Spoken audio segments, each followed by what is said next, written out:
hay pensamientos categoriales, diríamos, que tampoco están separados de las ideas, que están incidiendo. Un ejemplo, yo creo, el clásico es el concepto de Minkowski de espacio-tiempo, pues que fundó Einstein la relatividad. El concepto de espacio-tiempo pues es un concepto, claro, un concepto, como lo expone la memoria como la de Minkowski, es un concepto, pero sin embargo está rondando completamente la idea del universo, está desbordando completamente aquello. Por eso Einstein se llama filósofo también, ¿verdad? Aunque él dijo que su filosofía era de Spinoza, ¿no? Pero Einstein es sobre todo un científico, un físico, pero ahí los conceptos están rondando, están como incidiendo sobre estos ideas, ¿no? Y además lo sabía perfectamente, la prueba es que Einstein habla de Kant, etc. En total, que la idea de pensamiento, pues, de Rodin, encuentra inmediatamente en Meissonier el pensador, otra figura, está en una terracota que está en Lyon. Pues allí, se lo han visto, es una terracota donde hay una cabeza impresionante, ¿verdad? Un individuo, una frente tremenda, y se titula Meditación. Pero a continuación pone Messier Le Penseur. Meditación, el señor pensador. Al decir el señor pensador le da ya una vez burocrático al asunto que ya quita toda la sublimidad que tiene el Rodin, ¿verdad? Porque ha dicho demasiado. Y entonces, pero claro, no le llegan nunca las críticas de esa manera, como natural. Ahora, sin embargo, hoy día pensador sigue siendo un término de prestigio, pensador. Y sobre todo lo utilizan las mujeres, la pensadora la llaman, porque filósofa suena muy raro. Filósofa suena muy raro, ¿no? Filósofa es una palabra, es como hablar de jueza o de oculista, ¿verdad? Suena muy raro. Y entonces pensadora, y claro, pensador, cuando te escriben elogias se llama pensador, yo digo, por favor, tened cuidado, ¿eh? Y entonces, es que es usted un pensador, y usted también, claro. Yo y usted, claro. A ver, ¿qué pasa? ¿Que usted no piensa? ¿Dónde está? ¿Qué quedamos? No, nada. Esto pasa en televisión todavía. ¿Qué le ponemos? ¿Filósofo o pensador? Pónganme usted suscriptor de la Nueva España. Bueno, pues, entonces, y a veces le digo, no, de filósofo no hay, porque todos somos filósofos, que decís un poco más. Por ejemplo, dígame si soy epicuro, si soy estoico, y algunas veces me han puesto, Gustavo, bueno, filósofo estoico. No me digo que se lo digo. Entonces, estamos así sucesivamente. Vamos a ir avanzando. Entonces, la idea del pensador y pensamiento, más o menos, yo creo que puede ir por ahí, ¿verdad? Ahora, esto es necesario, sin duda, pero no es suficiente. ¿Por qué? Pues yo creo que hay otro criterio necesario que está implícito pero que no se explicita. Y es el siguiente: cuando hablamos de lengua de pensamiento, yo creo que hablamos de un modo implícito sobre que tenemos la lengua escrita, tiene que ser escrita, lengua escrita. Es decir, no señala que haya gente que piense como el cerdo o lo que sea, que piense mucho, pero tiene que escribir para ser pensador. Es decir, si hay pensadores es porque han escrito. Es decir, si no lo han escrito, pues no se conocería. O sea, si no piensa mucho y no escribes, muy bien, todo lo que usted quiera, ¿verdad? Pero tiene que escribirlo. Si entonces la lengua escrita. Y sabe que se dirá, bueno, pero esto es un accidente. No, cuidado, alto, ¿eh? La escritura, muchas veces lo hemos defendido, la escritura, yo creo, sobre todo la escritura, es en la evolución del lenguaje es tan importante como el lenguaje mismo. Es decir, la escritura es una transformación total del lenguaje. El lenguaje escrito cambia completamente la estructura del lenguaje. Por de pronto, del que habla, porque en el lenguaje hablado, como todos sabemos, el lenguaje hablado, el lenguaje de los canacos o de una tribu, ¿verdad? El lenguaje de los canacos depende cada uno de ellos de lo que te ha enseñado tu padre o tu madre inmediatamente, o el antecesor, ¿verdad? Si vemos en cadena las generaciones humanas, pues los individuos están pegados físicamente a los otros, que son ya a hablar, y entonces cada uno está limitado por el horizonte de sus inmediatos antepasados.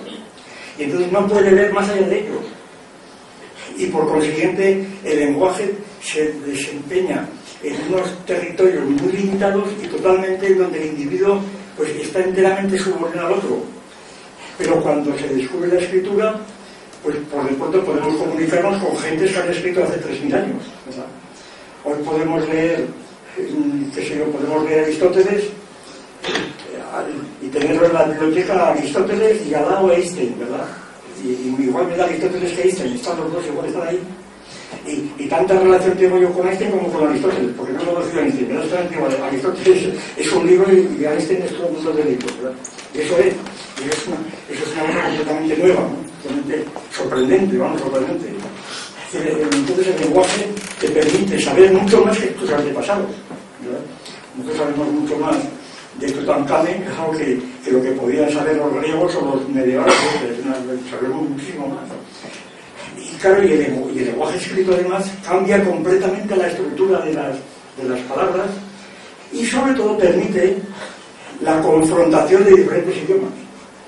En el lenguaje escrito yo puedo confrontar el griego con el latín, con el arameo, con lo que fuera, ¿no? Puedo confrontarlo, establecer traducciones, las traducciones, que es lo esencial.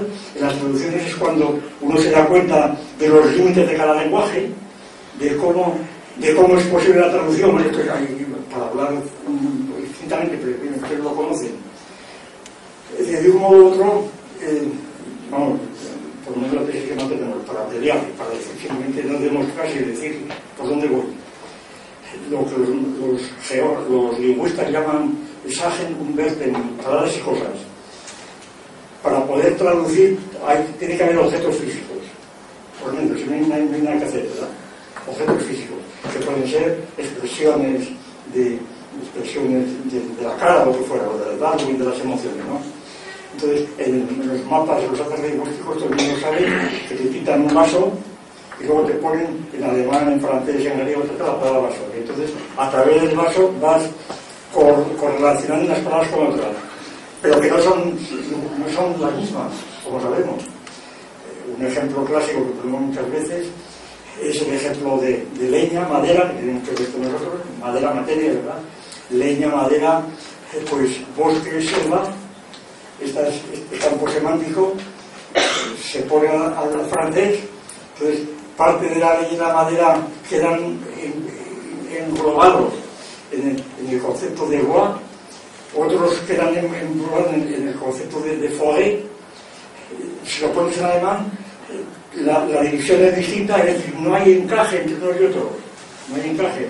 Es decir, la extensión de cada campo semántico es diferente, por tanto el concepto no es el mismo. Esto únicamente se puede hacer por la traducción, y esto se puede hacer todo por lenguaje escrito, cuando se fija y se coordina. Esto cambia completamente la relación de lo que es el lenguaje, bueno, cambia completamente.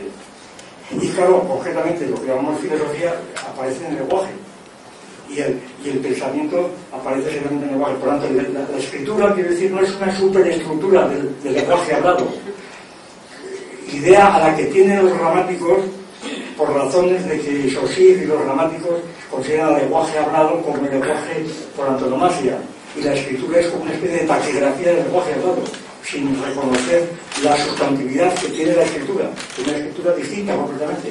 Si lo que está escribiendo, otra cosa es que luego la influencia que tiene naturalmente sobre la aplicación del lenguaje escrito. Bueno, esto hay 40.000 cosas, pero yo lo que quiero es subrayar simplemente la diferencia esencial entre el lenguaje escrito y el hablado, no tanto por la fonética, sobre todo en el español, que son tan parecidas, sino por la perspectiva totalmente nueva que aparece. Bien.